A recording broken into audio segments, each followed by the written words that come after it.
নবী, এই মাহফিলগুলি করেন কি নবী ভাই? দাওয়াতুন নবী, সিরাতুন নবী, আখলাকুন নবী। এই মাহফিলগুলি যদি করতে পারি তাহলে আমার মুসলমান সন্তানরা আমার নবীর জীবন সম্পর্কে জানবে, তার চরিত্র সম্পর্কে জানবে।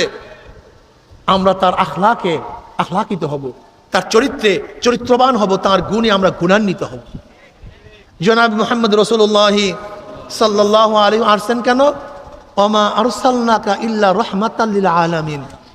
গোটা আলমের জন্য রহমত স্বরূপ, জোরে বলেন সুবহানাল্লাহ।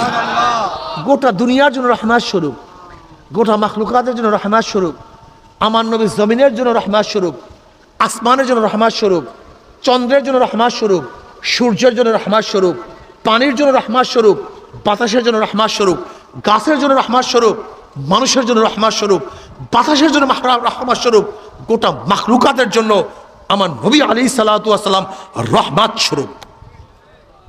আমার দয়ার নবী, মেহেরবান নবী, তুমি কেন দেখো না জনাব মুহাম্মদ রাসূলুল্লাহ সাল্লাল্লাহু আলাইহি ওয়াসাল্লামের দাম মর্যাদা আল্লাহর পরেই, আল্লাহর পরে তার সামনে আর কেউ নাই। এক নম্বরে আল্লাহ, দ্বিতীয় নামে মর্যাদার দিতে কে? জনাব মুহাম্মদ রাসূলুল্লাহ সাল্লাল্লাহু আলাইহি ওয়াসাল্লাম। কিসের জিব্রাইল আর কিসের মিকাইল, কিসের ইসরাফিল আর কিসের আজরাইল, আর কিসের ফেরেশতা, কিসের গাউজ আর কিসের কুতুব? না, জনাব মুহাম্মদ রাসূলুল্লাহ সাল্লাল্লাহু আলাইহি ওয়াসাল্লামের মর্যাদার সাথে কোনো তুলনাই হতে পারে না। সর্বশ্রেষ্ঠ আমার নবী আলাইহিস সালাতু ওয়াস সালাম। আল্লাহু আকবার। জনাব মুহাম্মদ রাসূলুল্লাহ সাল্লাল্লাহু আলাইহি ওয়াসাল্লাম আসছেন গোটা দুনিয়ার জন্য রহমত স্বরূপ। আমার নবীর আদর্শ যদি আমরা মানতে পারি তাহলে গোটা দুনিয়ার মধ্যে রহমতের ছায়া, রহমতের হাওয়া, রহমতের বাতাস বইতে থাকবে। যেখানে ভেদাভেদ থাকবে না, যেখানে জুলুম থাকবে না, যেখানে অত্যাচার থাকবে না, যেখানে অবিচার থাকবে না, যেখানে প্রিজিং থাকবে না, যেখানে ধর্ষণ হবে না, যেখানে চুরি থাকবে না, ডাকাতি থাকবে না, যেখানে সমস্ত মানুষ সাম্য, মানবিক মর্যাদা, সামাজিক ন্যায় বিচার নিয়ে বসবাস করতে পারবে। আমার যুবকরা নবীর আদর্শ পালন করলে গাঁজা ধরবে না, ইয়াবা ধরবে না, ফেন্সিডিল ধরবে না, মদ ধরবে না, তাদের হাতে কলমের পরিবর্তে অস্ত্র আসবে না, তাদের হাতের মধ্যে খুনের রক্ত লাগবে না। আমার যুবক বন্ধুরা, তাদের কি অবস্থা হবে? নবী আলাইহিস সালাতু ওয়াস সালাম ফরমান, আমি অচিরেই এমন এক সমাজ উপহার দেব, আমি অচিরেই এমন এক সমাজ উপহার দেব, মদিনার থেকে হাজরামাউত পর্যন্ত, মদিনার থেকে মক্কা পর্যন্ত একটা যুবতী, সুশ্রী, সুন্দরী, আকর্ষণীয় রমণী একা একা হাঁটবে, ইপ্রিজিং এর শিকার হবে না, ধর্ষিতা হবে না, লুণ্ঠিত হবে না। এই শত শত মাইল একা একা হাঁটবে। এই গোটা এরিয়া সমস্ত যুবকগুলি আদর্শবান হয়ে যাবে, চরিত্রবান হয়ে যাবে।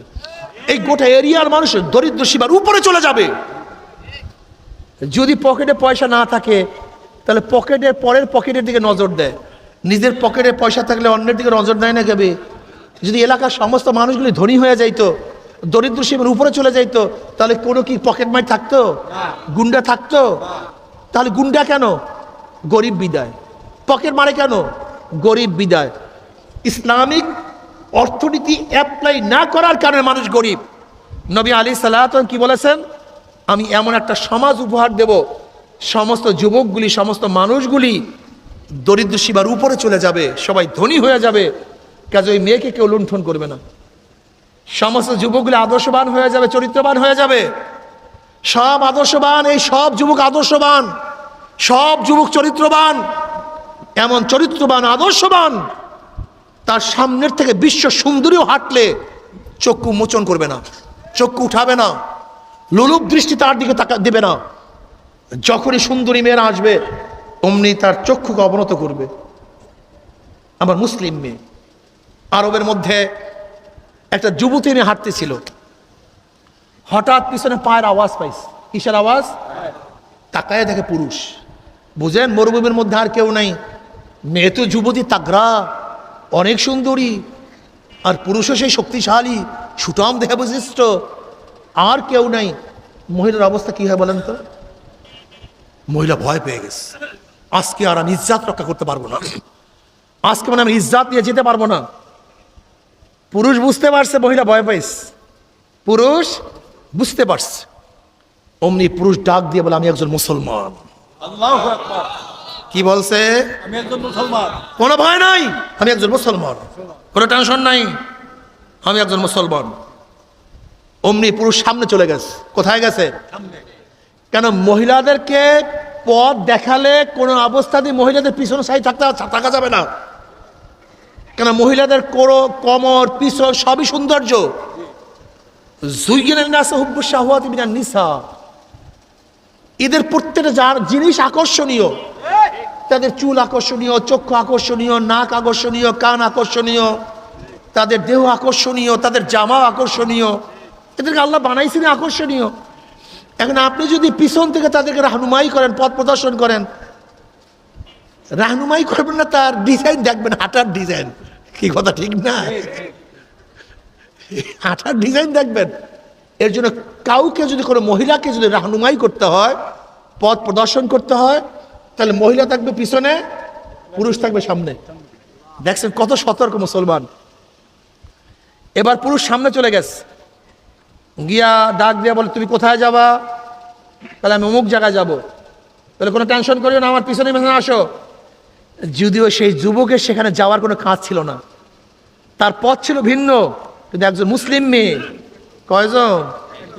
একজন মুসলিম মেয়েকে অনিরাপদ অবস্থায় রেখে একজন মুসলিম ভাই যেতে পারে না।